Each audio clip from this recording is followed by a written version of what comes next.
Hello friends, स्वागत है आपका हमारे यूट्यूब चैनल केपी स्टडी में। दोस्तों, आज की इस वीडियो में हम द्विघात समीकरण चैप्टर का प्रश्नावली 4.3 कवर करेंगे।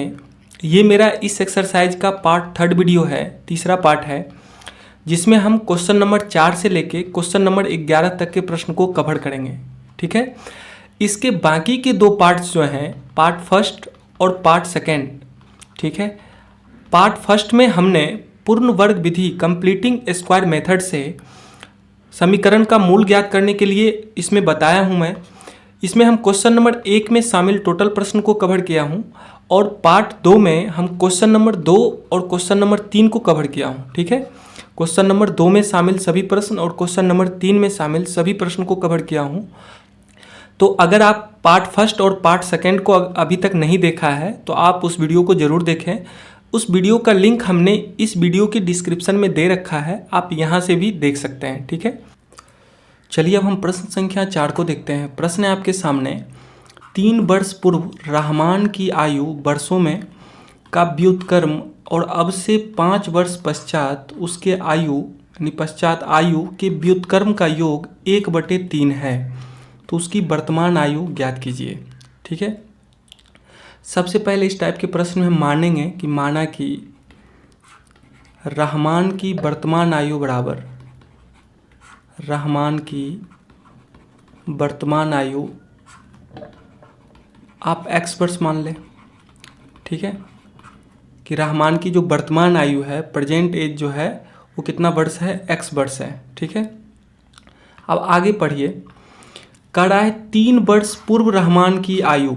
ठीक है, 3 वर्ष पूर्व रहमान की, पूर्व का मतलब पहले, तो अभी अगर वो x वर्ष का है तो हम आपसे पूछते हैं कि बताइए 3 वर्ष पूर्व रहमान की आयु क्या होगी, रहमान की आयु। तो आप कहिएगा कि देखिए अभी x वर्ष का है, आप 3 वर्ष पूर्व पूछ रहे हैं, पहले पूछ रहे हैं, तो x से 3 वर्ष कम होगा, यानी x माइनस 3 वर्ष का होगा। अभी अगर वर्तमान में वो x वर्ष का है तो 3 वर्ष पहले वो क्या होगा, x माइनस 3 वर्ष का होगा, कम होगा। अब फिर आगे कह रहा है कि 5 वर्ष पश्चात, 5 वर्ष पश्चात का मतलब बाद। ठीक है, तो 5 वर्ष बाद जो होगा वो वर्तमान आयु से 5 वर्ष ज़्यादा हो जाएगा, यानी लिखेंगे 5 वर्ष पश्चात रहमान की आयु बराबर क्या हो जाएगा, x प्लस 5 वर्ष। वर्तमान में x वर्ष का है तो 5 वर्ष पश्चात क्या होगा, x प्लस 5 वर्ष का होगा। अब आप प्रश्न से देखिए, हम लिखते हैं प्रश्न से। प्रश्न में क्या कह रहा है कि 3 वर्ष पूर्व रहमान की आयु का व्युत्क्रम। अच्छा, व्युत्क्रम का मतलब क्या होता है समझिए। जैसे अगर हम x/y का व्युत्क्रम आपसे पूछे तो क्या हो जाएगा, y/x। ठीक है, व्युत्क्रम का मतलब होता है उल्टा, अपोजिट। ठीक है, मतलब अंश और हर बदल जाते हैं। ठीक है, तो अगर हम पूछे कि 3 वर्ष पूर्व रहमान की आयु क्या है तो x माइनस 3 वर्ष है। प्रश्न में कह रहा है कि 3 वर्ष पूर्व रहमान की आयु का व्युत्क्रम। ठीक है, तो 3 वर्ष पूर्व रहमान की आयु है x माइनस 3 वर्ष, तो इसका व्युत्क्रम क्या हो जाएगा, देखिए x माइनस 3, इसके नीचे में हर में कुछ नहीं तो 1 है, तो x माइनस 3/1 का व्युत्क्रम क्या होगा, 1/x माइनस 3। बोलिए, यही तो होगा। और फिर और कह रहा है और अब से 5 वर्ष पश्चात आयु के व्युत्क्रम का योग। तो अब से 5 वर्ष पश्चात जो रहमान की आयु है वो कितना है, x प्लस 5। तो x प्लस 5 का व्युत्क्रम क्या होगा, 1/x प्लस 5 होगा। ठीक है, और इसका जो योग है वो आपको दिया गया है 1/3, उसका योग कितना है, 1/3 है। तब कह रहा है कि उसकी वर्तमान आयु क्या होगी। चलिए अब आप इसको इक्वेशन बना के सॉल्व करिए। यहाँ से देखिए इसका एलसीएम क्या बनेगा, x minus 3 into x plus 5 बनेगा। अरे हाँ या ना, x माइनस 3 और x प्लस 5 का एलसीएम क्या बनेगा, x minus 3 into x plus 5। यहाँ पे x माइनस 3 तो है लेकिन x प्लस 5 नहीं है, तो 1 से गुना होगा तो क्या हो जाएगा, x प्लस 5 हो जाएगा। फिर इसमें देखिए x माइनस 3 नहीं है, x प्लस 5 तो है लेकिन x माइनस 3 नहीं है, तो 1 से गुना इधर होगा तो x माइनस 3 होगा, बराबर 1/3। ठीक है, फिर देखिए आगे हम करते हैं इसको। देखिए ऊपर x और x कितना हो जाएगा आपका 2x, अब +5 -3 तो +2 होगा, बटे नीचे में देखिए इसको गुना कर लीजिएगा। तो गुना करने का क्या होता है कि एक बार x से कंप्लीट से गुना करना पड़ेगा आपको x + 5 को, और फिर एक बार -3 से x + 5 को गुना करना पड़ेगा। तो अगर हम जब x से x + 5 को गुना करते, चलिए एक स्टेप बढ़ा ही देते हैं, x से x + 5 को गुना करिएगा एक बार -3 से x + 5 को गुना करिएगा। एकदम बेसिक से हम बता रहे हैं, ठीक है, कोई भी स्टेप हम इसमें आपसे छुपा नहीं रहे हैं, ठीक है, एकदम स्टेप बाय स्टेप बता रहे हैं। बराबर 1/3, यहाँ से देखिए क्या आ गया आपका 2x + 2 upon x into x क्या हो जाएगा x² plus x into 5x minus 3 गुने x 3x, अब माइनस प्लस माइनस 5 तिहाई 15 बराबर 1/3, ठीक है। तो मान निकल के आया आपका 2x + 2 upon x² plus 5x minus 3x करने पे कितना आएगा +2x माइनस 15 बराबर 1/3। अब इसमें क्या करें, क्रॉस मल्टीपल कर लें, क्रॉस मल्टीप्लिकेशन इस तरह से। तो 3 से गुना होगा तो क्या होगा 2x + 2 में 3 से गुना करिएगा 3 दूनी 6x प्लस 3 दूनी 6 बराबर 1 से गुना होने पे वही रह जाएगा x² + 2x माइनस 15, ठीक है। अब ये सारे मान को उठा के हम इस साइड में ला रहे हैं, ठीक है। तो क्या हो जाएगा, ये तो अपने स्थान पे है x² + 2x, इधर +6x है, इधर आएगा तो -6x होगा। ये -15 अपने स्थान पे है, इधर +6 है, इधर आएगा तो -6 होगा बराबर 0, ठीक है। यानी निकल के आया क्या, चलिए नेक्स्ट पेज में करते हैं इसको। इधर का मान है x² + 2x minus 6x minus 15 -6, यानी x² माइनस या plus 2x minus 6x minus 15 -6 बराबर 0, ठीक है।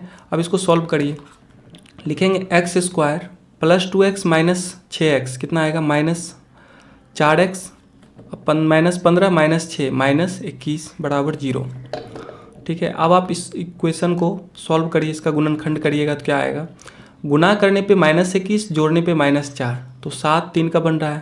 तो लिखेंगे x² minus 7x minus 3x minus 21 बराबर 0, ठीक है।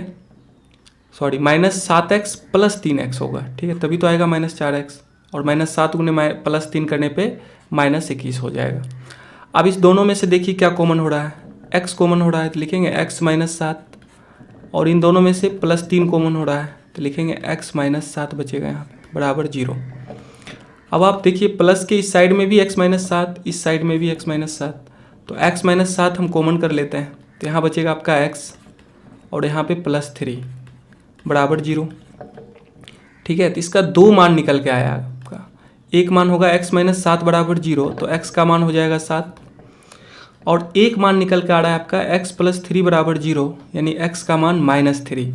तो कभी भी एज माइनस में नहीं होता है, ठीक है। तो ये जो मान है ये आपका असंभव मान है, ये असंभव मान है, ये कभी नहीं होगा। तो मान पॉसिबल क्या है, x बराबर 7, और आपने x माना है किसको, रहमान की वर्तमान आयु को। तो हम लिखेंगे रहमान की जो वर्तमान आयु निकल के आई, रहमान की वर्तमान आयु रहमान की वर्तमान आयु बराबर कितना वर्ष, 7 वर्ष। तो इसका जो आंसर होगा आपका 7 ईयर होगा, ठीक है। जो प्रश्न संख्या 5 को देखते हैं, चलिए प्रश्न संख्या 5 आपके सामने है। पहले प्रश्न को एक बार अच्छे से कंप्लीट पढ़ें। प्रश्न है कि एक क्लास टेस्ट में शेफाली के गणित और अंग्रेजी में प्राप्त किए गए अंकों का योग 30 है, ठीक है। गणित, ध्यान से समझिए, गणित प्लस अंग्रेजी में जो प्राप्त किए गए अंक है वो आपको 30 दिया हुआ है, ठीक है। का फिर आगे क्या कर रहा है कि यदि उसको गणित में 2 अंक अधिक और अंग्रेजी में 3 अंक कम मिले होते तो उनके अंकों का गुणनफल 210 होता, तो उसके द्वारा दोनों विषयों में प्राप्त किए गए अंक ज्ञात कीजिए, ठीक है। सबसे पहले तो वो बोला आपसे कि गणित और अंग्रेजी में अंकों का जो कुल योग है वो 30 है, ठीक है। तो आप मान लीजिए, माना कि गणित में शेफाली के द्वारा गणित में प्राप्त किए गए अंक बराबर x। ठीक है, हम मान लिए कि उसको गणित में x अंक मिले हैं। ठीक है, कितने अंक मिले हैं? x अंक। तो अंग्रेजी में कितने मिले होंगे बताइए आप? तो शेफाली के द्वारा अंग्रेजी में प्राप्त किए गए अंक क्या होंगे? अगर वो गणित में x अंक ला रहा है और गणित प्लस अंग्रेजी मिला के 30 अंक ला रहा है, तो गणित में अंग्रेजी में कितने अंक मिले होंगे? तो आप कहोगे कि गणित प्लस अंग्रेजी है 30 मार्क्स। ठीक है, तो अगर गणित में x मार्क्स है तो अंग्रेजी के लिए इधर प्लस x इस साइड आएगा तो माइनस x होगा, यानी 30 माइनस x होगा। ठीक है, यानी शेफाली के द्वारा गणित में अंग्रेजी में प्राप्त किए गए जो अंक होंगे वो क्या होंगे? 30 माइनस x होंगे। आ रहा है समझ में? अब देखिए पहले अभी तो हमने गणित में प्राप्त किए गए अंक और अंग्रेजी में प्राप्त किए गए अंक निकाल लिए। गणित में x अंक प्राप्त किए हैं और अंग्रेजी में 30 माइनस x अंक मिले हैं इसको। अब फिर आगे प्रश्न में कह रहा है, ये तो यहाँ तक का सवाल था। ठीक है, अब आगे कह रहा है कि यदि उसको गणित में 2 अंक अधिक मिले होते हैं। देखिए अभी गणित में उसको, प्रश्न से अगर चलते हैं प्रश्न से, तो अभी गणित में उसको x अंक मिले हैं। प्रश्न में कह रहा है कि यदि उसको 2 अंक अधिक मिले होते हैं, यानी x प्लस 2 अंक मिले होते हैं। ठीक है, और अंग्रेजी में 3 अंक कम मिले होते हैं। तो अंग्रेजी में है 30 माइनस x और इससे भी 3 अंक कम मिले होते तो उनके अंकों का जो गुणनफल है 210 होता। कितना होता? इसका जो गुणनफल होता वो होता आपका 210। ठीक है, तो अब इसको आप सॉल्व करिए। तो लिखेंगे x प्लस 2 इंटू 30 में से 3 माइनस करने पे 27 आएगा। 27 माइनस x बराबर 210। जो कठिनाई है आपको इक्वेशन बनाने तक ही है। ठीक है, इक्वेशन अगर बन गया तो उसको आराम से आप उससे मान निकाल सकते हैं। ठीक है, उसका गुणनखंड करके मान निकाल लीजिएगा। यहाँ देखिए हम इसमें कर सकते हैं कि एक बार x से 27 माइनस एक्स को गुना करेंगे तो x लेके 27 माइनस एक्स को, उम्मीद करते हैं कि ये सब गुना आपको आता होगा। फिर प्लस 2 से, एक बार प्लस 2 से 27 माइनस एक्स में बराबर 210। ठीक है, अब इसमें देखिए x गुने 27 करने पे कितना आएगा? 27x, फिर x गुने माइनस एक्स करने पे माइनस एक्स स्क्वायर, फिर देखिए प्लस 2 इंटू 27 54 आएगा, और फिर प्लस 2 गुने माइनस एक्स यानी माइनस 2x बराबर कितना दिया हुआ है आपका? 210। ठीक है, अब देखिए 27x में अगर 2x माइनस करते हैं तो कितना बचता है? 25x minus x square plus 54 बराबर 210। ठीक है, अब देखिए हम क्या करते हैं, ये सारे मान को ना उठा के हम लोग इधर लेके चले आते हैं। ठीक है, यानी लिखेंगे इधर माइनस एक्स स्क्वायर है तो इधर आएगा तो प्लस एक्स स्क्वायर, इधर प्लस 25x है इस साइड में आएगा तो माइनस 25x, 210 अपने स्थान पे है, प्लस 54 है इस साइड में आएगा तो माइनस 54 बराबर 0।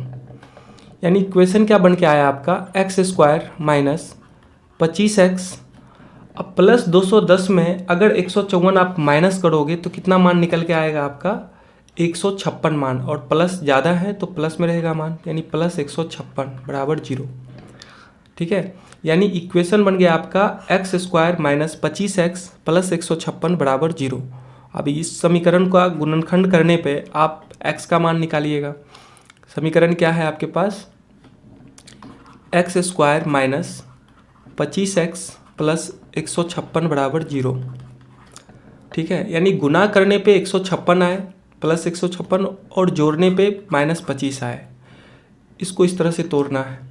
ठीक है, तो 13-12 में आप इसको तोड़ सकते हैं। 13-12 में 13-12 गुना करने पे आएगा आपका 156 और इसको ऐड करने पे आएगा आपका 25।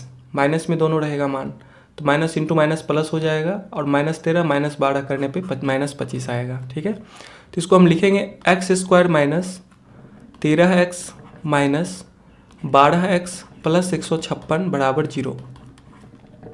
ठीक है, अब देखिए इन दोनों में से क्या कॉमन हो रहा है? x कॉमन हो रहा है तो लिखेंगे x कॉमन करके x माइनस 13।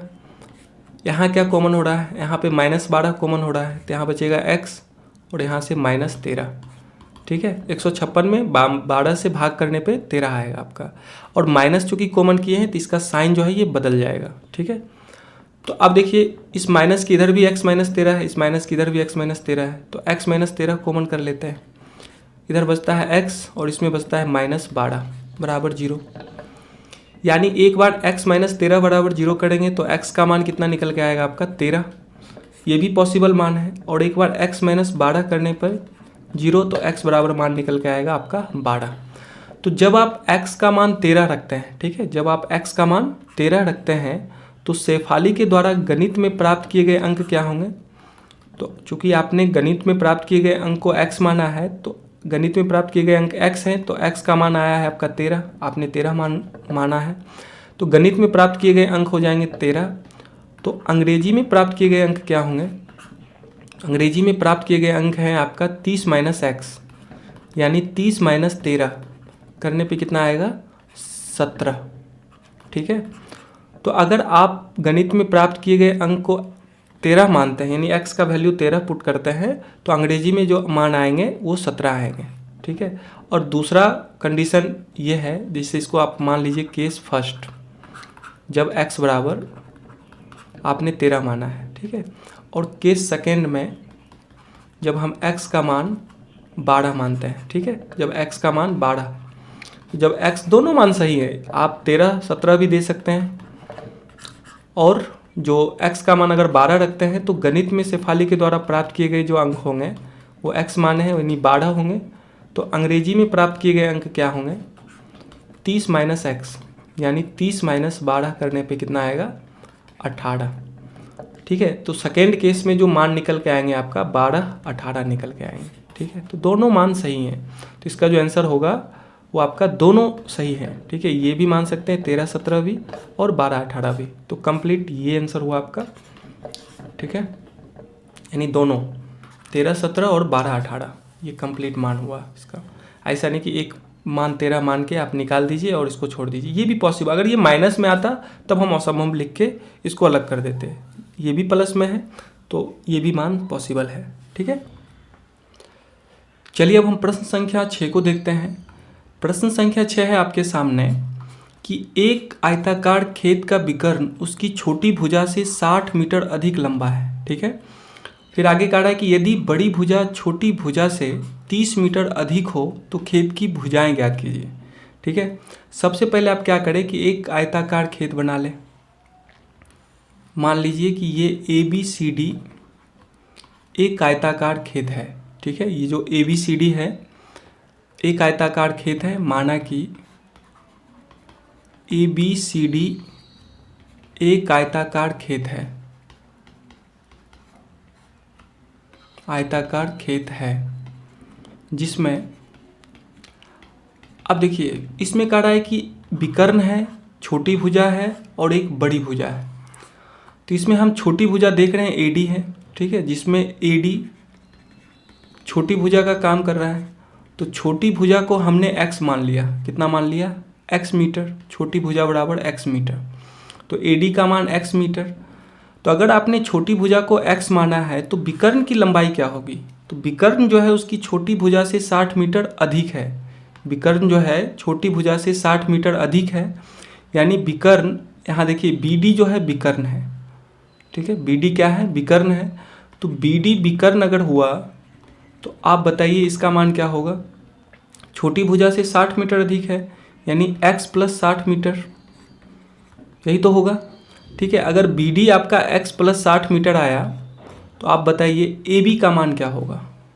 तो AB का रहा है कि बड़ी जो भुजा है वो छोटी भुजा से 30 मीटर अधिक है, ठीक है। AB आप बड़ी भुजा मान लीजिए, AB बराबर बड़ी भुजा, तो बड़ी भुजा छोटी भुजा से 30 मीटर अधिक है, तो छोटी भुजा x है तो ये क्या हो जाएगा आपका x प्लस 30 मीटर, ठीक है।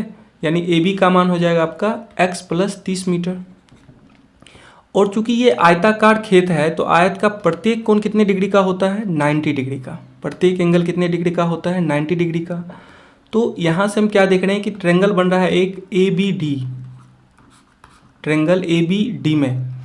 अच्छा ये कौन सा ट्रेंगल है, तो आप कहिएगा चूंकि एक कोण 90 डिग्री है तो ये समकोण त्रिभुज है। कौन सा त्रिभुज है, समकोण त्रिभुज।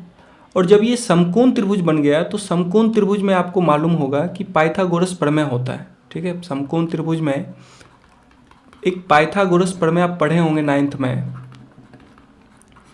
कि लंब का वर्ग और आधार का वर्ग का जो सम होता है वो कर्ण के वर्ग के बराबर होता है।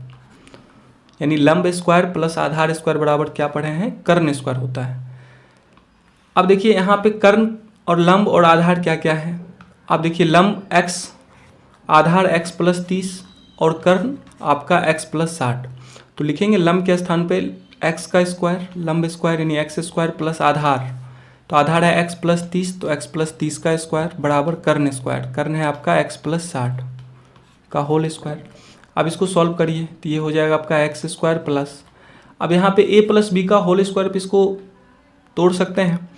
तो यहाँ देखिए तो a प्लस बी का होल स्क्वायर का फॉर्मूला आपको मालूम होना चाहिए, क्या होता है a square plus 2ab plus B square. तो इसको लिखेंगे x का whole square plus 2ab, 2 into X into 30 plus B square यानी 30 का स्क्वायर, एकदम बेसिक से बता रहे हैं।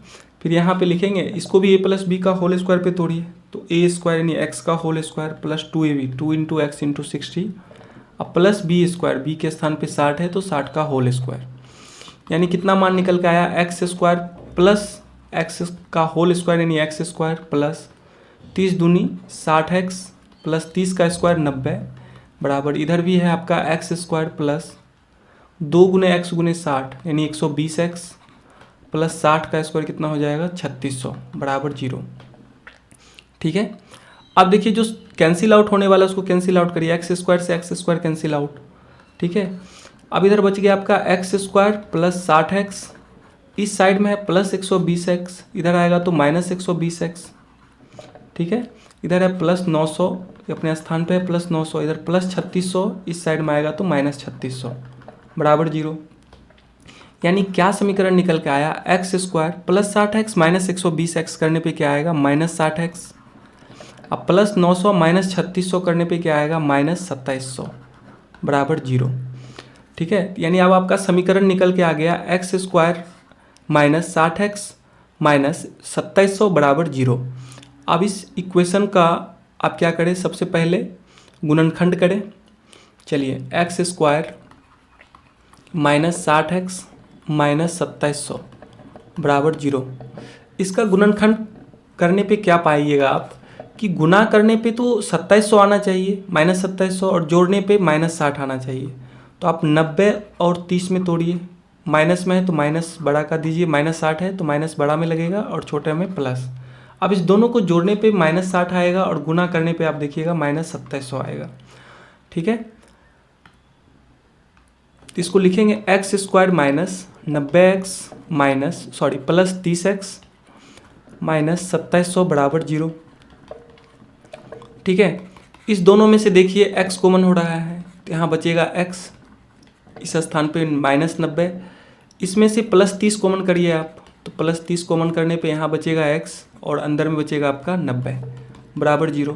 अब हम फिर क्या देख रहे हैं कि इस प्लस के इधर भी x माइनस 90 है और इधर भी x माइनस 90 है, तो हम फिर x माइनस 90 कॉमन कर लेते हैं, तो यहाँ बचेगा आपका x और इस स्थान पे बचेगा आपका प्लस 30 बराबर 0। ठीक है, अब एक बार क्या हो जाएगा कि x माइनस 90 बराबर 0, तो x बराबर 90 पॉजिटिव मान है, ये संभव मान है। और एक बार लिखेंगे x प्लस 30 बराबर 0, तो x का मान हो जाएगा माइनस 30। चूँकि ये माइनस में मान आ गया, कभी भी भुजा का मान माइनस में नहीं होता है, कभी भी डायमेंशन माइनस में नहीं होता है, तो इसको लिखेंगे ये मान क्या है, असंभव मान है, असंभव मान। ठीक है, तो संभव मान क्या है आपका x बराबर 90। ठीक है, x बराबर 90 संभव मान है। तो आपने x किसको माना है, इसमें तीनों भुजाएं आपसे पूछ रहा है, तो आपने x माना है छोटी भुजा को, तो जो छोटी भुजा होगी, छोटी भुजा बराबर x बराबर 90 मीटर। यहाँ देखिए प्रश्न में पूछ क्या रहा है आपसे, प्रश्न में पूछ रहा है कि खेद की भुजाएं ज्ञात कीजिए, जितनी भी भुजाएं हैं सभी ज्ञात कीजिए। तो आपने छोटी भुजा को x माना है, ठीक है, बड़ी भुजा को क्या माना है x प्लस 30, दो ही भुजा पूछ रहा है। छोटी भुजा x बराबर 90 और बड़ी भुजा बराबर x प्लस 30, यानी 90 प्लस 30 बराबर 120 मीटर। ठीक है, यानी जो खेत की भुजा निकल के आई, खेत की भुजा बराबर 90 मीटर और 120 मीटर। ठीक है, यही आपका आंसर बनेगा। चलिए प्रश्न संख्या 7 को देखते हैं। प्रश्न है आपके सामने, दो संख्याओं के वर्गों का अंतर 180 है। ठीक है, दो संख्याओं के वर्गों का जो अंतर है 180 है, जिसमें छोटी संख्या का वर्ग, ठीक है ध्यान दीजिएगा, छोटी संख्या का वर्ग बड़ी संख्या का 8 गुना है। ठीक है, बड़ी संख्या का कितना गुना है? 8 गुना है। तो आपसे दोनों संख्याएं पूछ रहा है, दोनों संख्याएं ज्ञात कीजिए, ये प्रश्न है।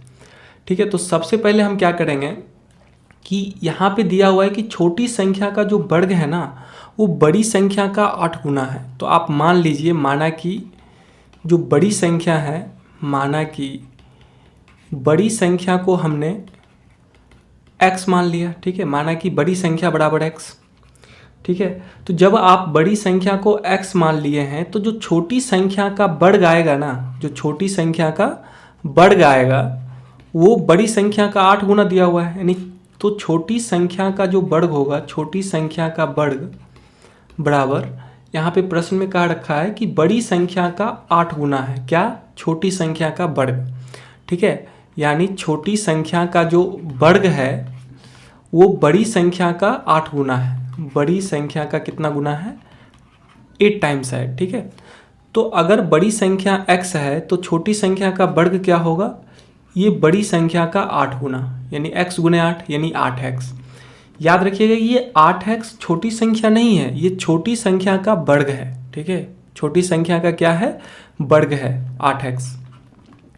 अब आप प्रश्नानुसार देखें, या प्रश्न से या फिर प्रश्नानुसार, जो लिखना चाहते हैं आप लिख सकते हैं।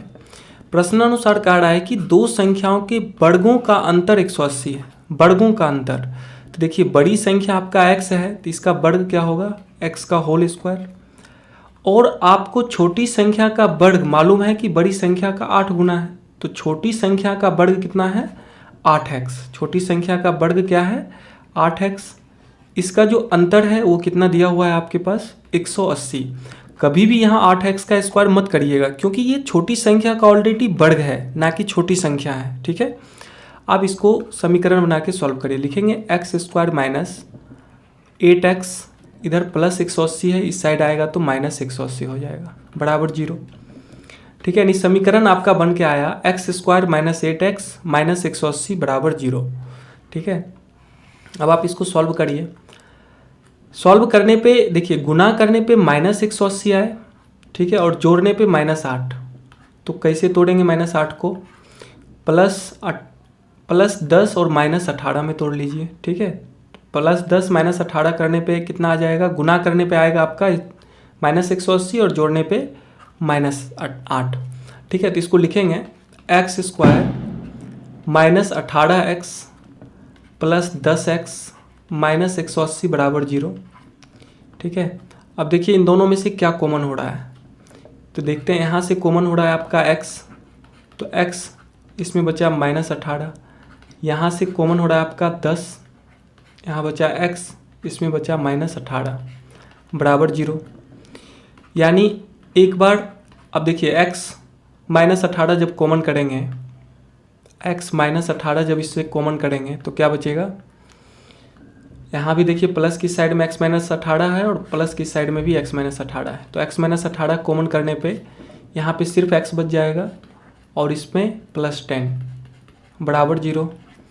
यानी क्या आ गया? एक वैल्यू निकल के आया x -18 बराबर 0 करने पे x का मान 18 और एक मान निकल के आ रहा है आपका x + 10 करने पे 0, x बराबर -10। तो देखिए ये जो मान है ना ये असंभव मान है, ये मान असंभव है, माइनस में ऋणात्मक मान नहीं होगा। क्यों नहीं होगा समझिए।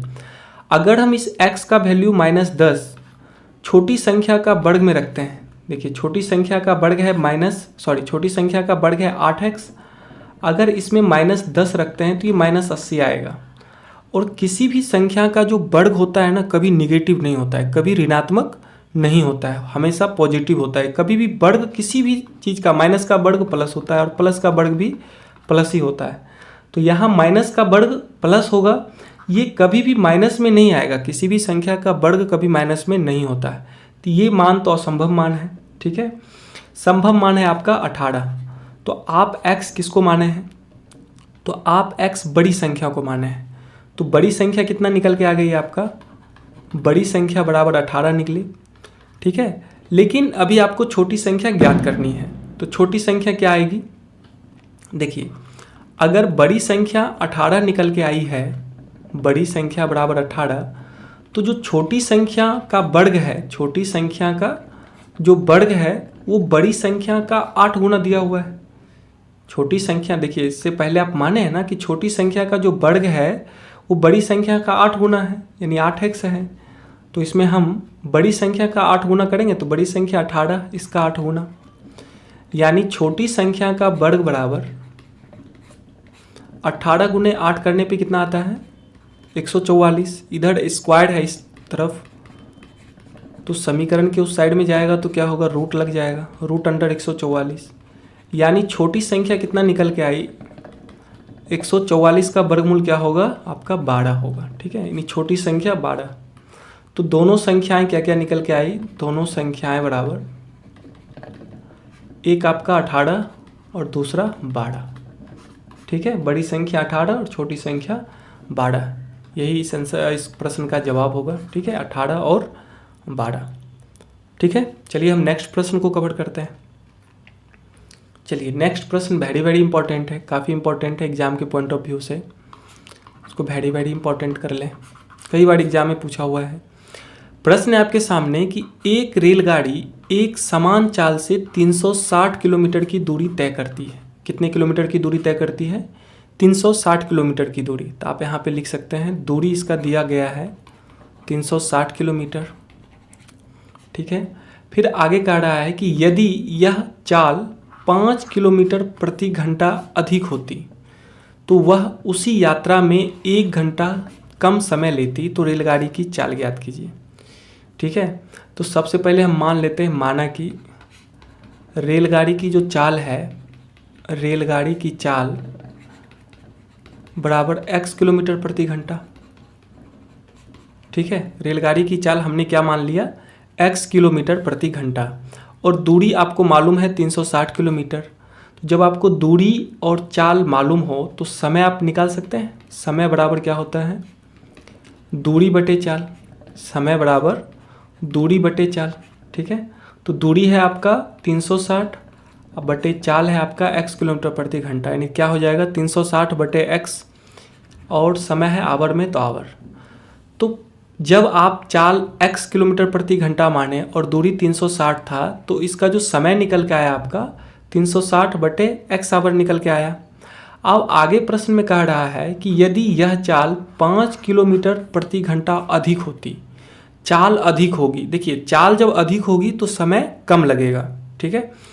तो अब नई चाल की अगर हम बात करें, रेलगाड़ी की जो नई चाल आएगी, नई चाल क्या निकल के आएगी, कहता है पहले के चाल से 5 किलोमीटर प्रति घंटा अधिक, तो पहले x किलोमीटर प्रति घंटा थी, तो अब ये क्या हो जाएगी x प्लस 5 किलोमीटर प्रति घंटा, ठीक है, x प्लस 5 किलोमीटर प्रति घंटा।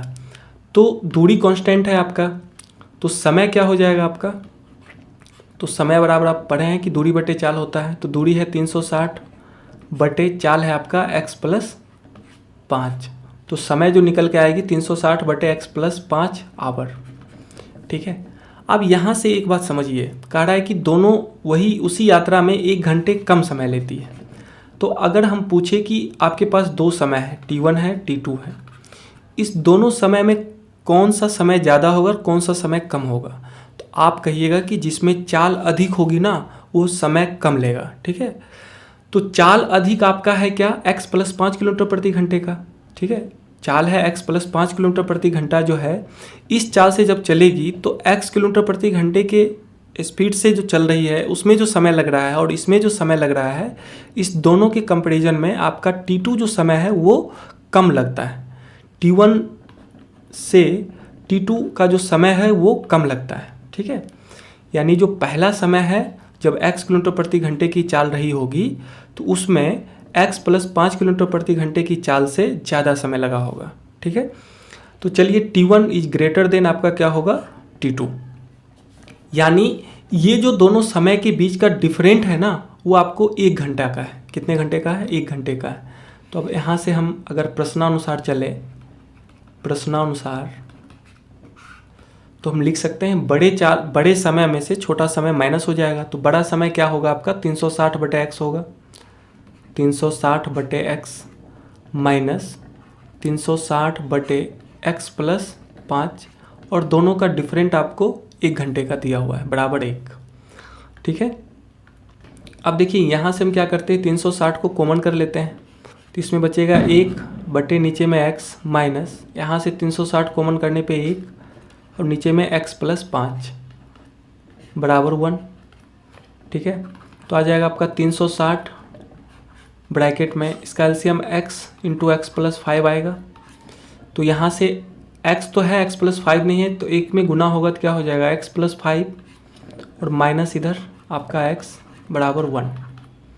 ठीक है, तो हम क्या देख रहे हैं, इधर आ रहा है आपका 360 x प्लस 5 माइनस एक्स बटे नीचे में देखिए x into x square, x into 5 होगा 5x प्लस 5x बराबर 1। ठीक है, अब जो कैंसिल आउट होने वाला है आप उसको कैंसिल आउट करिए। देखिए x से x कैंसिल आउट हो जाएगा, क्या यही तो होगा, x से x कैंसिल आउट, तो क्या निकला, इधर बच गया आपका 360 गुने 5, 360 गुने 5 बटे नीचे में क्या बचा है X square plus 5x, x square plus 5x बराबर 1। ठीक है, गुना करने पे कितना आएगा 1800 बराबर, इधर ये भाग में है एक्स स्क्वायर प्लस 5x, इधर आएगा तो गुना होगा, 1 से गुना करने पे वही रह जाएगा एक्स स्क्वायर प्लस 5x। ठीक है, तो मान निकल के क्या आएगा आपका, इधर प्लस 1800 इस साइड में आएगा तो माइनस 1800 होगा, यानी x square plus 5x plus 1800 इधर आएगा तो माइनस 1800 बराबर 0। ठीक है, अब इसका गुणनखंड करिए आप, देखिए इसमें गुणनखंड करने पे क्या माइनस 1800 गुना करने पे आना चाहिए और जोड़ने पे प्लस 5 आनी चाहिए। ठीक है, तो आप इसको 40 और 45 में तोड़ दीजिए, 45 और 40 में, और यहाँ प्लस का सिंबल है तो प्लस 45 में दीजिए और माइनस 40 में दीजिए, तभी तो पॉजिटिव मान रहेगा इसका। अब देखिए 45 गुने 40 करने पे प्लस 45 और माइनस 40 करने पे माइनस 1800 आएगा और जोड़ने पे प्लस 5 आएगा। तो हम इसको इस तरह से लिख सकते हैं x square plus 45x minus 40x minus 1800 बराबर 0। ठीक है, अब देखिए जो कॉमन होने वाला टर्म है उसको कॉमन करिए, इन दोनों में से कॉमन क्या हो रहा है आपका x, तो इधर बच रहा है x, इसमें बच रहा है प्लस 45, इन दोनों में से कॉमन हो रहा है आपका माइनस 40, तो इसमें आपका x बच रहा है, और माइनस कॉमन कर रहे हैं तो इसका साइन बदल जाएगा, तो ये हो जाएगा प्लस 45 बराबर 0। यानी अब देखिए ब्रैकेट के पहले x प्लस इस माइनस के पहले भी x प्लस 45 है, इस माइनस के बाद भी x प्लस 45 है, तो आप क्या करें x प्लस 45 कॉमन कर लें। ठीक है, तो इसमें बचेगा आपका x और इसमें बचेगा आपका माइनस 40 बराबर 0। ठीक है, अब देखिए x प्लस 45 बराबर 0, तो x का मान यहाँ से क्या निकल के आएगा माइनस 45, जो कि संभव नहीं है, ये मान असंभव है। क्यों? क्योंकि कभी भी चाल माइनस में नहीं होता है। ठीक है, चाल ऋणात्मक नहीं होती है, याद रखें, चाल ऋणात्मक नहीं होती है, तो ये मान तो असंभव हो गया। लेकिन जब x माइनस 40 बराबर 0 करेंगे तो x का मान कितना निकल के आएगा यहाँ से 40, यही आपका संभव मान है। यानी रेलगाड़ी की जो चाल निकल के आई, रेलगाड़ी की चाल बराबर 40 किलोमीटर प्रति आवर। ठीक है, 40 किलोमीटर प्रति घंटा, इसका यही राइट आंसर होगा। ठीक है, आप प्रश्न को एक बार दो बार अच्छे से पढ़िए पहले, उसके बाद इसका जैसे जैसे हम सॉल्यूशन कर रहे हैं उसको आराम से बारीकी से समझिए। अगर आप एक बार में नहीं समझ पा रहे हैं तो आप वीडियो को 2 बार 3 बार करके देखें। ठीक है, चलिए अब हम नेक्स्ट प्रश्न की ओर बढ़ते हैं। चलिए प्रश्न संख्या 9 में है कि 2 पानी के नल एक साथ एक हौज को 9.3/8 घंटों में भर सकते हैं। बड़े व्यास वाला नल हौज को भरने में कम व्यास वाले नल से 10 घंटे कम समय लेता है। तो प्रत्येक द्वारा अलग से हौज को भरने के समय ज्ञात कीजिए। ठीक है, तो मान लीजिए, माना कि छोटा नल हौज को x घंटे में भरता है,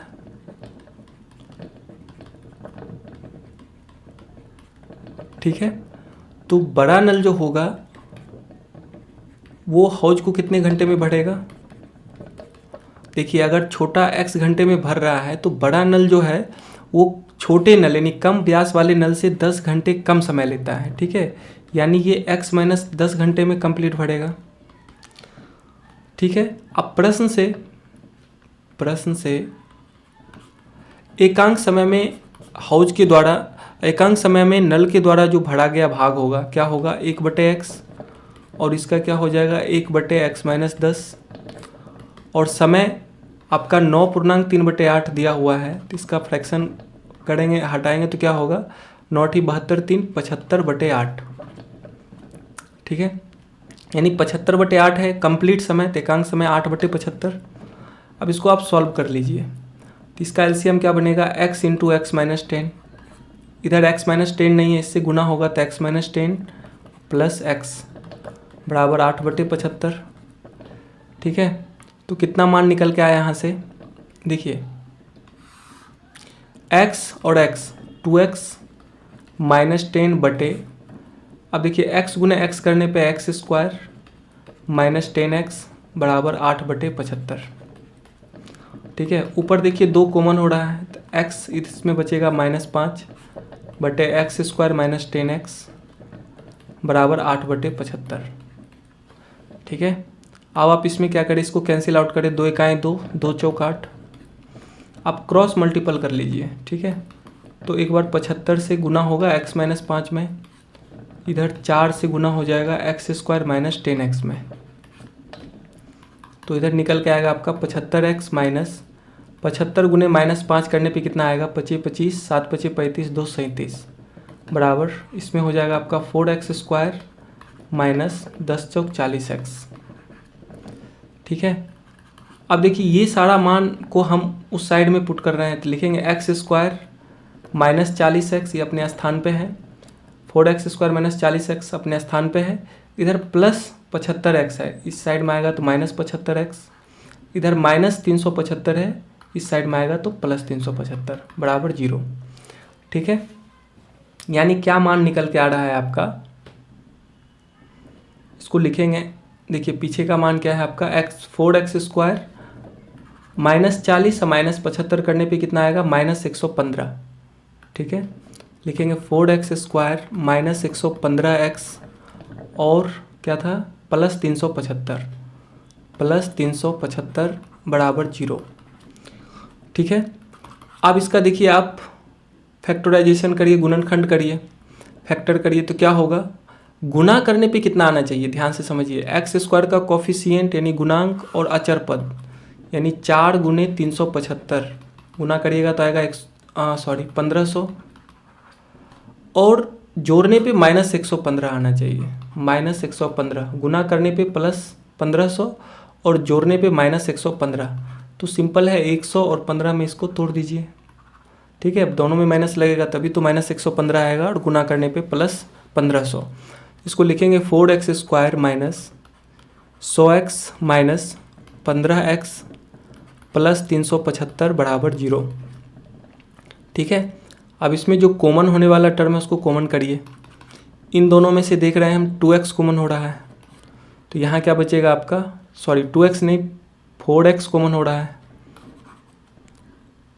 4x कॉमन हो रहा है, इन दोनों में से 4x आप कॉमन कर लीजिए, तो यहाँ बचेगा आपका x और इसमें बचेगा आपका -25, इन दोनों में से -15 कॉमन हो रहा है, इसमें बचेगा x और माइनस कॉमन कर रहे हैं तो ये प्लस साइन माइनस हो जाएगा, और 375 में 15 से भाग देने पे 25 आएगा आपका बराबर 0। ठीक है, अब देखिए फिर कॉमन हो रहा है, इस माइनस के इस साइड में x माइनस 25 और इस साइड में भी x माइनस 25 है, तो हम इसको लिखेंगे x माइनस 25 को अगर कॉमन करेंगे तो इधर बचेगा आपका 4x और इसमें बचेगा -15 बराबर 0, यानी x माइनस 25 करने पे एक बार जीरो करेंगे तो x बराबर आएगा मान 25 और एक मान निकल के आएगा आपका 4x माइनस 15 बराबर 0, तो x का मान 15/4।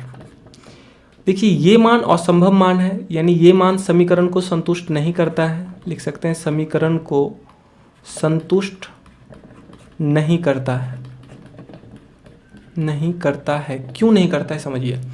क्योंकि आपको प्रश्न में दे रखा है कि जो कम व्यास वाला नल है ना, या बड़ा व्यास वाला जो नल है, कम व्यास वाले नल से 10 घंटे कम समय लेती है। 10 घंटे कम समय लेती है, यानी जो इसको भरने में टाइम लग रहा है बड़ा वाला नल को, वो x माइनस 10 आवर लग रहा है। और यहाँ का जो मान 15/4 निकल के आया, ये 10 से छोटा मान है, ये 10 से कम है। तो जब आप बड़े नल के द्वारा भरने हौज को भरने में समय ज्ञात कीजिएगा तो x का मान 15/4 रखिएगा, तो ये मान निगेटिव में चला जाएगा, जो कि संभव नहीं है। समय कभी भी निगेटिव नहीं होता है, ठीक है, माइनस में नहीं होगा। तो ये 15/4 मान जो है ये क्या होगा, असंभव मान होगा। संभव मान है आपका 25 आवर, ठीक है। तो x का जो संभव मान है आपका 25 है। तो अब इसमें आपने x माना किसको है, छोटा नल के द्वारा जो हौज को भरने में लगने वाला जो समय है वो है आपका x। तो लिखेंगे कम व्यास वाले नल के द्वारा हौज को भरने में लगने वाला समय 25 आवर, और बड़ा व्यास वाला, इसी प्रकार से आप लिख लीजिएगा, बड़ा व्यास वाले नल के द्वारा हौज को भरने में लगने वाला समय इससे 10 घंटे कम लगता है, यानी 25 माइनस 10 यानी 15 आवर, ठीक है। तो इसका दो मान निकल के आया, एक 25 आवर और एक 15 आवर। छोटा नल 25 आवर में और बड़ा नल 15 आवर में इसको कंप्लीट भरेगा, ठीक है। चलिए हम नेक्स्ट प्रश्न को अब देखते हैं। चलिए प्रश्न संख्या 10 को देखते हैं। प्रश्न संख्या 10 है आपके सामने कि मैसूर और बेंगलोर के बीच 132 किलोमीटर यात्रा करने में एक एक्सप्रेस रेलगाड़ी सवारी गाड़ी से 1 घंटा कम समय लेती है। कितने घंटा कम समय लेती है, 1 घंटा कम समय लेती है। फिर आगे कह रहा है यदि एक्सप्रेस रेलगाड़ी की औसत चाल सवारी गाड़ी की औसत चाल से 11 किलोमीटर प्रति घंटा अधिक है, 11 किलोमीटर प्रति घंटा अधिक है, तो दोनों रेलगाड़ियों की औसत चाल ज्ञात कीजिए, ठीक है। यहाँ से ये जो लाइन है ना, यदि एक्सप्रेस रेलगाड़ी की औसत चाल सवारी गाड़ी की औसत चाल से 11 किलोमीटर प्रति घंटे अधिक है, ये काफ़ी इंपॉर्टेंट लाइन है, आप स्टार्टिंग यहीं से करें।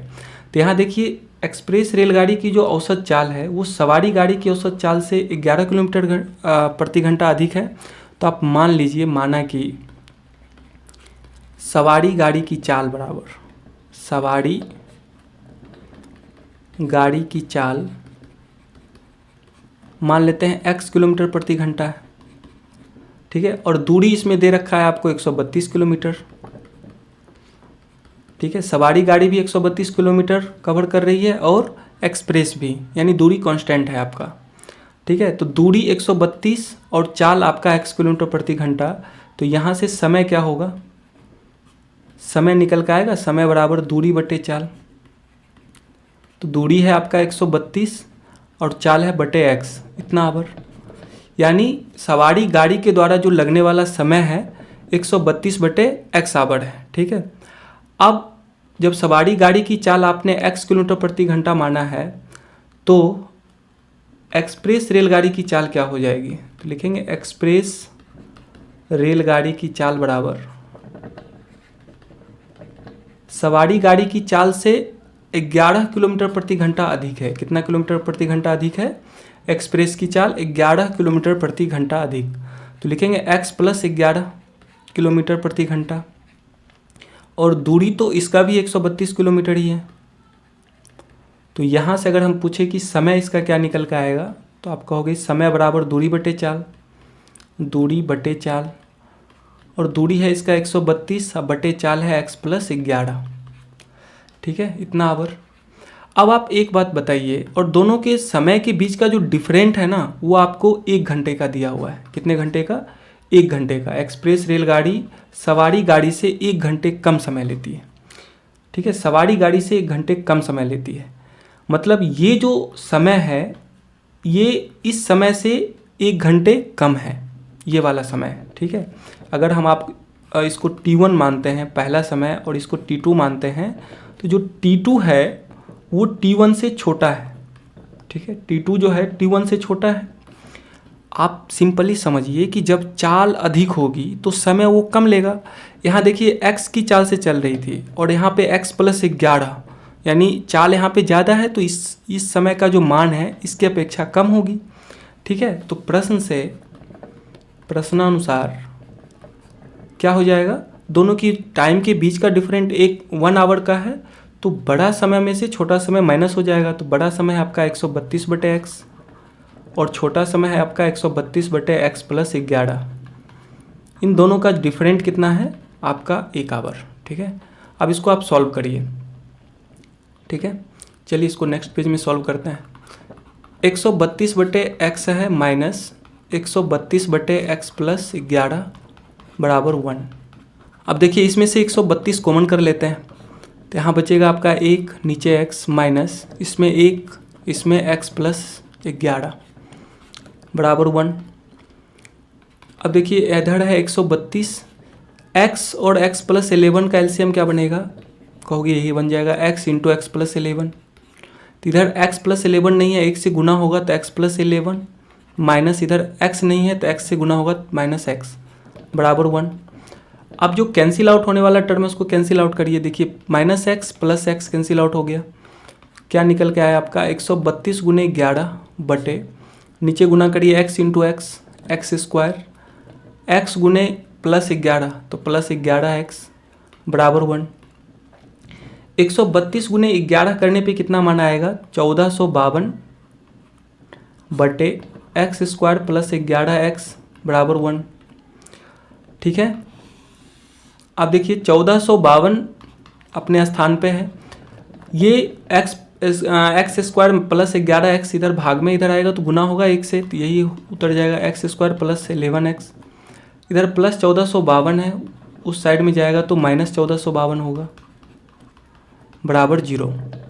अब देखिए इस 11x को इस तरह से तोड़ना है, 11 को इस प्रकार से तोड़ना है कि गुना करने पे -1452 और जोड़ने पे 11 आ जाए। ठीक है, तो इसको आप 44 33 में तोड़िए। 44 और 33 में पॉजिटिव है तो प्लस, बड़ा में प्लस छोटा में माइनस दे दीजिए। ठीक है, तो 44 × 33 + 44 × -33 करने पे -1452 आएगा और जोड़ने पे +11 आ जाएगा। तो इसको हम इस तरह से लिखेंगे x²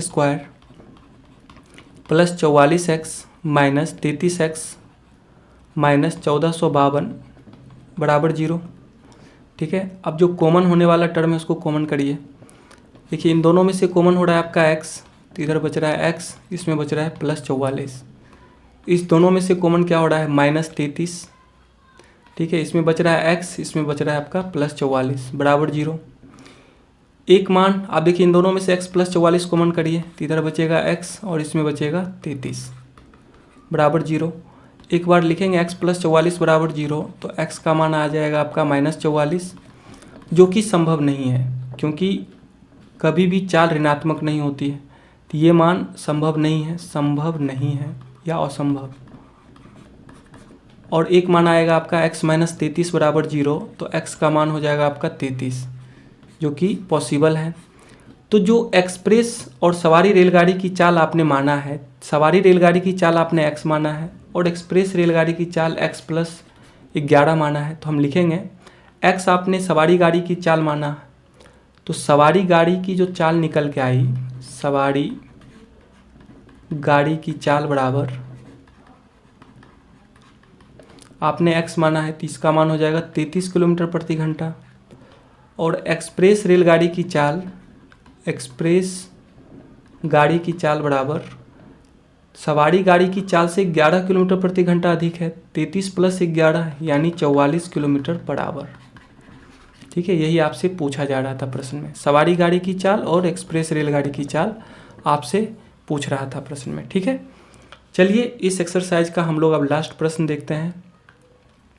कि दो वर्गों के क्षेत्रफलों का योग 468 वर्ग मीटर है। ठीक है, फिर आगे कह रहा है यदि उनके परिमापों का अंतर 24 मीटर हो तो दोनों वर्गों की भुजाएं ज्ञात कीजिए। ठीक है, इसमें दो वर्ग हैं, मान लेते हैं दोनों वर्गों की जो भुजा हैं, एक वर्ग की भुजा हम x मान लेते हैं और एक दूसरे वर्ग की भुजा हम y मान लेते हैं। ठीक है, मान लिए एक वर्ग आपका x मीटर भुजा वाला है और दूसरा वर्ग आपका y मीटर भुजा वाला है। तो जो x मीटर भुजा वाला वर्ग है, अगर हम इसका क्षेत्रफल पूछे तो क्षेत्रफल क्या निकल के आएगा, भुजा स्क्वायर, वर्ग का क्षेत्रफल बराबर क्या होता है, भुजा स्क्वायर, यानी x का स्क्वायर x स्क्वायर। ठीक है, यानी x मीटर भुजा वाले वर्ग का जो क्षेत्रफल निकल के आया आपका x स्क्वायर निकल के आया। और अगर इसका हम परिमाप आपसे पूछे तो परिमाप बराबर क्या होता है वर्ग का, 4 गुने भुजा, 4 गुने भुजा। तो 4 गुने भुजा का मान है x, यानी 4x, यानी x मीटर भुजा वाले वर्ग का जो क्षेत्रफल निकला आपका x स्क्वायर और परिमाप निकल के आया आपका 4x। ठीक है, इसी प्रकार से आप y मीटर भुजा वाले वर्ग का क्षेत्रफल और परिमाप निकालें तो y मीटर भुजा वाले वर्ग का क्षेत्रफल क्या होगा, तो आप कहोगे वर्ग का क्षेत्रफल बराबर होता है भुजा स्क्वायर और भुजा है आपका y, तो y का होल स्क्वायर बराबर y स्क्वायर, यानी क्षेत्रफल निकल के आ गया आपका y स्क्वायर।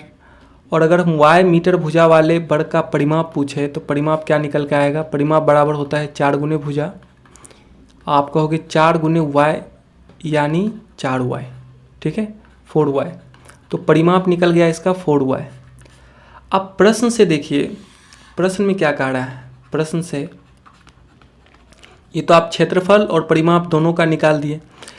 प्रश्न में कह रहा है कि दो वर्गों के क्षेत्रफलों का योग 468 है, क्षेत्रफलों का जो योग है वो कितना है 468। तो एक क्षेत्रफल है आपका x स्क्वायर और एक का क्षेत्रफल है आपका y स्क्वायर, तो इसका जो योग है ना वो 468 दिया हुआ है, मतलब x square plus y square बराबर 468 आपको दिया हुआ है। इसको आप समीकरण फर्स्ट मान लें। ठीक है, और पुनः कह रहा है आगे कि उनके परिमापों का अंतर 24 है, परिमापों का जो अंतर है वो कितना है 24 है। तो परिमाप है कितना कितना, एक वर्ग का परिमाप है 4x और दूसरे वर्ग का परिमाप है 4y। ठीक है, तो परिमापों का अंतर यानी 4x माइनस 4y ये कितना दिया हुआ है आपका 24 दिया हुआ है। ठीक है, अब हम क्या देखते हैं कि इसमें 4 कॉमन हो रहा है तो बच रहा है x माइनस वाई बराबर 24। जो कैंसिल आउट होने वाला टर्म है उसको कैंसिल आउट करिए, 4 से 6 बार में कट जाएगा, यानी x माइनस वाई बराबर कितना निकल के आया आपका 6। यहाँ से x का वैल्यू आप निकाल सकते हैं, तो x का मान निकल जाएगा आपका 6 प्लस वाई, यही तो होगा, x बराबर 6 प्लस वाई, ये मान निकला। आप इसको समीकरण 2 भी मान सकते हैं, समीकरण 2 मान लीजिए। ठीक है, अब देखिए समीकरण 1 में अगर हम x का मान पुट कर देते हैं तो ये एक इक्वेशन बन जाएगा। ठीक है, तो अब यही काम करिए, इसमें आगे लिखेंगे समीकरण 1 में x का मान रखने पर। ठीक है, तो समीकरण 1 आपका क्या है, X square plus Y square बराबर 468, X square plus Y square बराबर 468 है।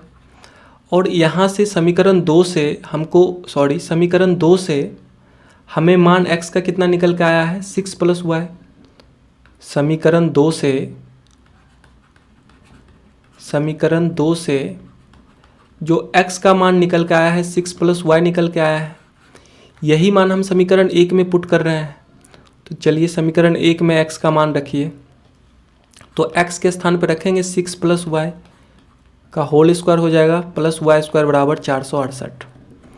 अब यहाँ से देखिए a प्लस बी का होल स्क्वायर पे इसको तोड़ते हैं तो लिखेंगे 6 का होल स्क्वायर मतलब a square plus 2ab 2 into 6 into Y plus B square यानी y का स्क्वायर, फिर प्लस है वाई स्क्वायर बराबर 468, यानी कितना निकल के आ गया 6 का स्क्वायर 36 प्लस 6 दूनी 12 Y plus Y square plus फिर वाई स्क्वायर बराबर 468। ठीक है, कितना वाई स्क्वायर हो गया आपका, कहोगे 2y square plus 12 Y plus 36, इस साइड में बचा है 468, इधर आएगा तो माइनस 468 बराबर 0।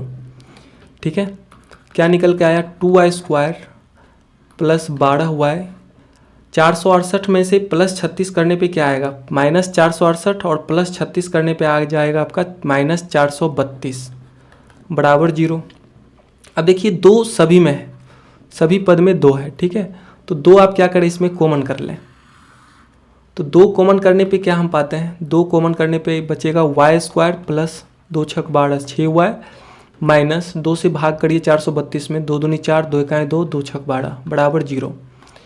इस साइड में 2 गुना में है, उधर जाएगा तो भाग होगा, यानी y² प्लस 6y माइनस 216 बराबर 0/2 बराबर 0। यानी आ गया आपका y² प्लस 6y माइनस 216 बराबर 0, ठीक है।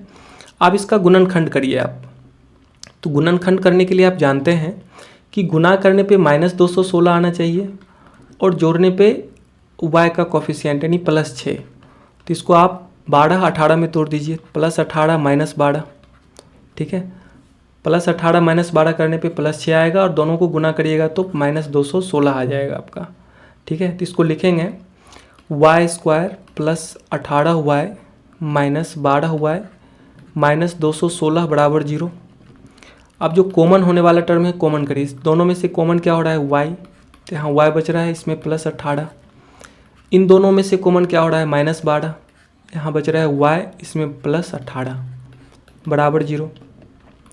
अब फिर देखिए इन दोनों में से कॉमन क्या हो रहा है y + 18, तो y + 18 कॉमन करिएगा, इसमें बचेगा y और इसमें बचेगा -12 बराबर 0।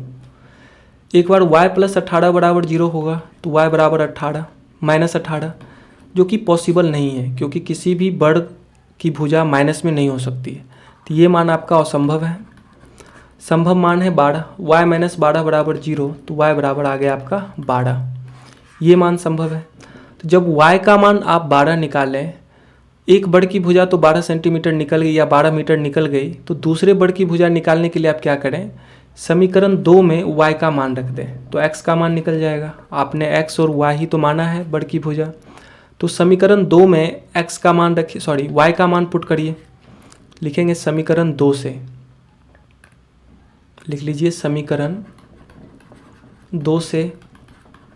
समीकरण 2 है x बराबर 6 + y यानी 6 + 12 यानी 18। तो एक बड़ की भुजा कितना निकल के आएगी आपका 18 और एक बड़ की भुजा निकल के आई है 12, ठीक है। तो दोनों भुजाएं क्या क्या हो जाएंगी, दोनों भुजाएं बराबर लिखेंगे 18 और 12, ठीक है। ये इसका आंसर होगा, ठीक है। तो इस प्रकार से आपका एक्सरसाइज 4.3 कंप्लीट हुआ। अब हम लोग नेक्स्ट वीडियो में एक्सरसाइज 4.4 को कवर करेंगे। तो उम्मीद करता हूँ आपको ये वीडियो पसंद आई होगी, तो प्लीज इसे लाइक कीजिए, अपने दोस्तों के साथ शेयर कीजिए, और अगर आप हमारे साथ जुड़ना चाहते हैं तो नीचे दिए गए रेड कलर के सब्सक्राइब बटन पर क्लिक करके हमारे चैनल को सब्सक्राइब कर लें, साथ में बेल आइकन को प्रेस करें ताकि मेरे हर नए वीडियो की नोटिफिकेशन आपको मिलती रहे। तो चलिए फिर मिलता हूँ अपनी नेक्स्ट वीडियो में, तब तक के लिए बाय बाय।